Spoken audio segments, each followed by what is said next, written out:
So that was a great tie-in, completely unplanned, but a great tie-in to our gospel reading of the workers who are entrusted with the talents while the master is away. Now, we know nothing about these servants, except that they were of different abilities. But unless their master was a complete fool, they had to have been exceptionally wise and ingenious with their ability to handle money. Because a talent was an exceptionally large sum of money. When we hear this in Matthew, it's different than when we hear it in Luke. You know, in Luke we hear about pounds, which is a much smaller value.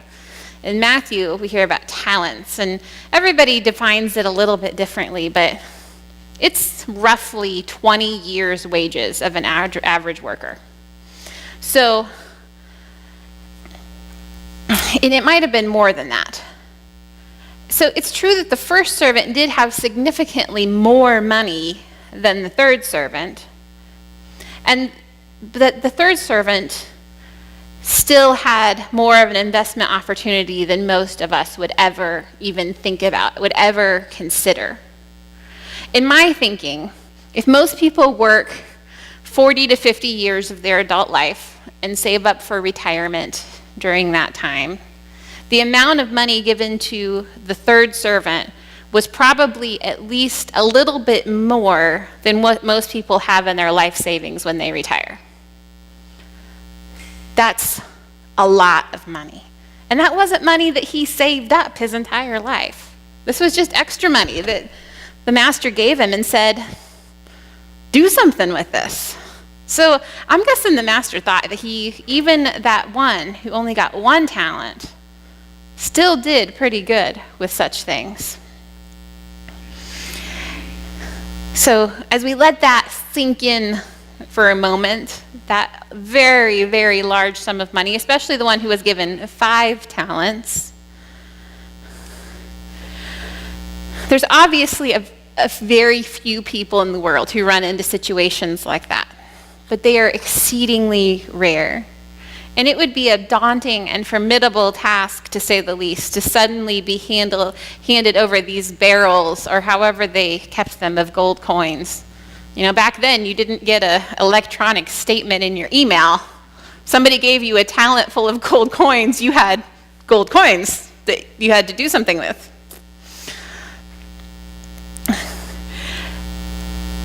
And so their master, who knew them all well, gave them these very large sums of money.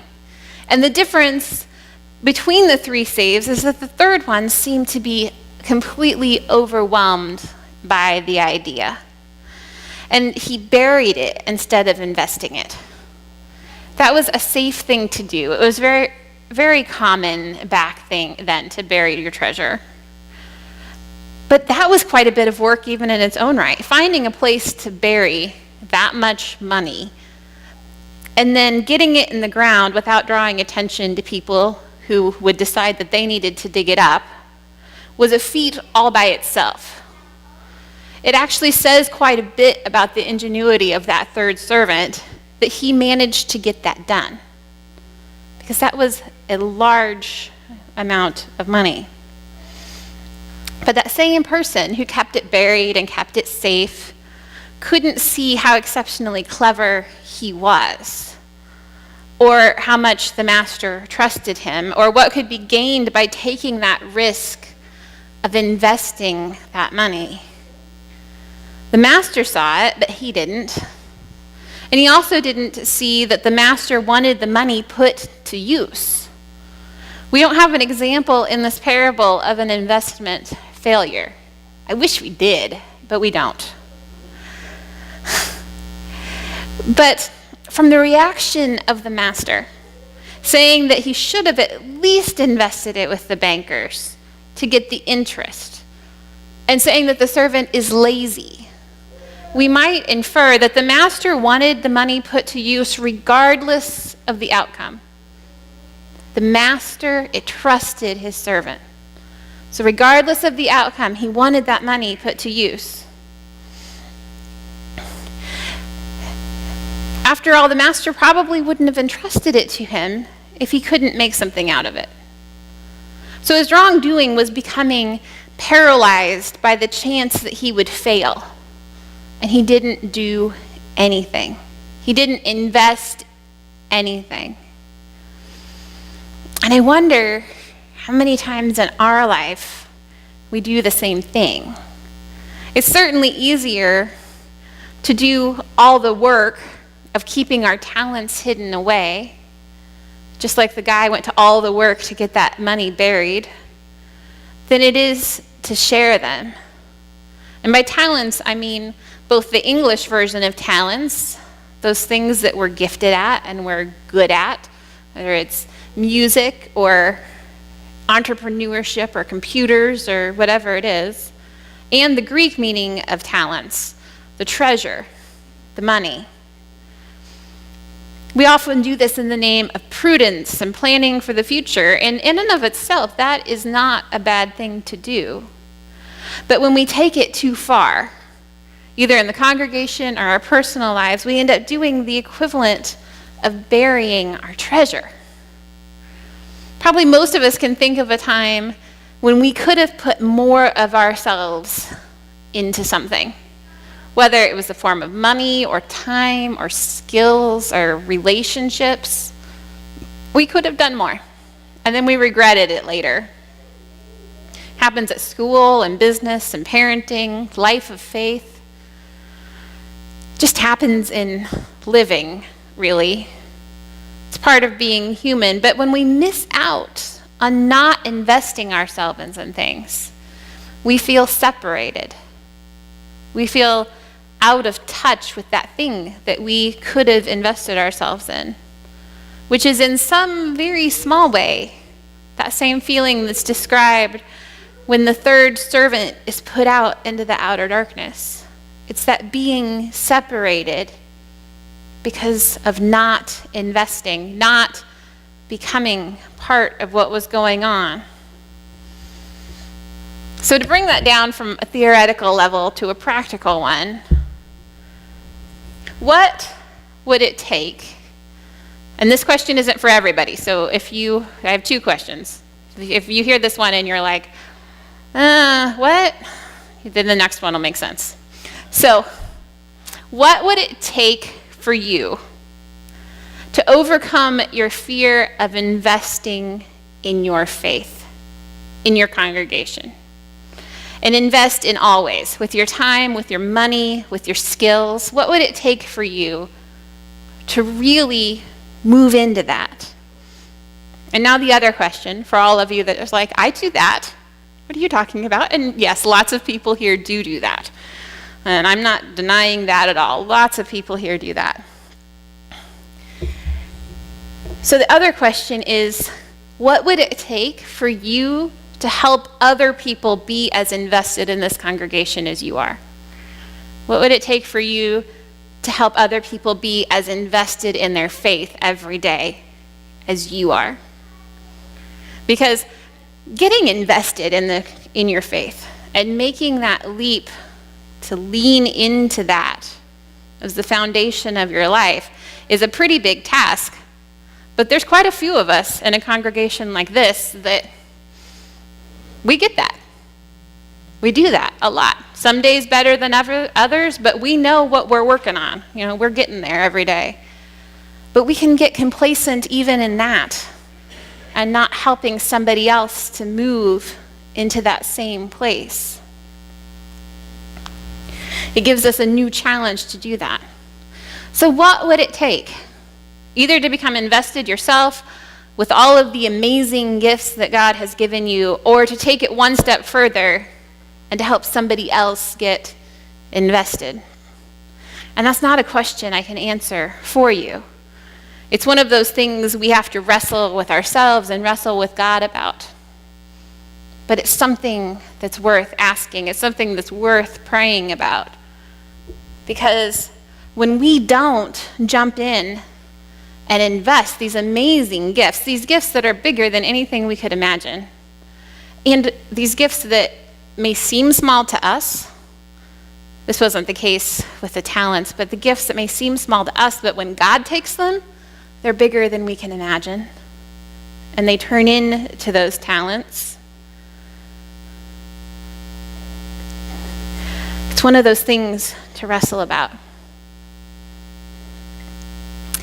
But here's one question to get you started thinking about what it would look like if all of us jumped in to that next level, whatever that next level is for you. What would happen if everybody was so spiritually healthy that they gave an intentional first fruits offering? First fruits meaning that it's what you set aside to give before you do anything else with your money. And I say spiritually healthy because our first fruits offerings are always primarily a sign of our spiritual health and not our financial health. They always go together. They're totally different than the money that we would give for a fundraising campaign, for some special project that we want. The first fruits offering is the offering that we give back to God because God has first blessed us with no strings attached to it. And that is always the spiritual health part of our offering. And if we don't get the offering, the first fruits offering idea in with our ideas about faith, they're never going to mesh up. Our lives are never going to fit together in faith the way they should. So we give because God has given to us. And a lot of people do that proportionately. That's the way that comes up in the Bible over and over again, is proportionately. Of course, we have the 10% out of the Old Testament. But it doesn't really matter if it's 10%. I'll get back to the 10% in a second, but it doesn't really matter if it's 10%. If you can look at your finances and say, I'm going to go all in, and right now for all in means that I'm going to do 1.75% of my paycheck.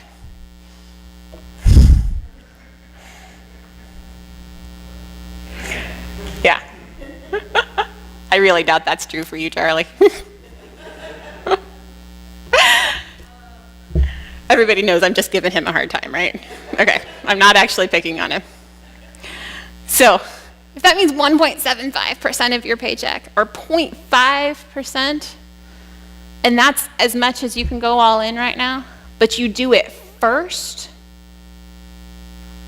your spiritual health is going to grow. And I'm sure that there's lots of people doing this already. And then next year, or at some time, maybe increase that by 0.5% or a whole percent. And pretty soon you're going to be up to 10%. And you're going to say, oh, why did I think I couldn't do this? Because when we give back to God first, it helps straighten everything else out. When our pocketbooks and our prayer life are in harmony with each other, it helps our faith life. And it helps the local congregation because people become more and more invested as they do that. And then when people get to that 10%, 10% is just a really historical figure. They had it in the Old Testament. The church has used 10% for a long time. If you give 10% of your income without any strings attached to it back to God, it's just historical precedent. It's what people have found, that helps you not have money as an idol. It's not that Jesus says you have to give 10%, but it's just that what people have found over many, many, many years is that 10% is that number where the mindset shifts. And it's much easier to not have God money as your idol. And then you want to do more. You want to give your 10%, and then you want to give to other things on top of that because you're becoming more and more invested. And so could you imagine all the ministry that we could do here? And I really want you to let your mind run with this week. If we had any amount of money that we needed, what ministry would be done here? Because I can guarantee you that if everybody did first fruits offerings and everybody was working their way towards a tithe, we would always have as much money as we needed. Always. We could support missionaries. I know this congregation has supported missionaries in the past, and that was something really important. We could support missionaries. We could support seminarians. I was at a conference just yesterday with Adrian Brown, and you guys supported Adrian Brown, and he sends his greetings, and that was such a blessing to him. And he's doing well, by the way. Many of you know he had surgery on his neck, and he's doing very, very well. If there's anybody who doesn't know, he's the pastor over at Redeemer. We could reach out to the community in who knows how many ways. We could hire a communications director. We could build more habitat houses. We could buy into Signautical Ministries at a greater level. We could do all kinds of things.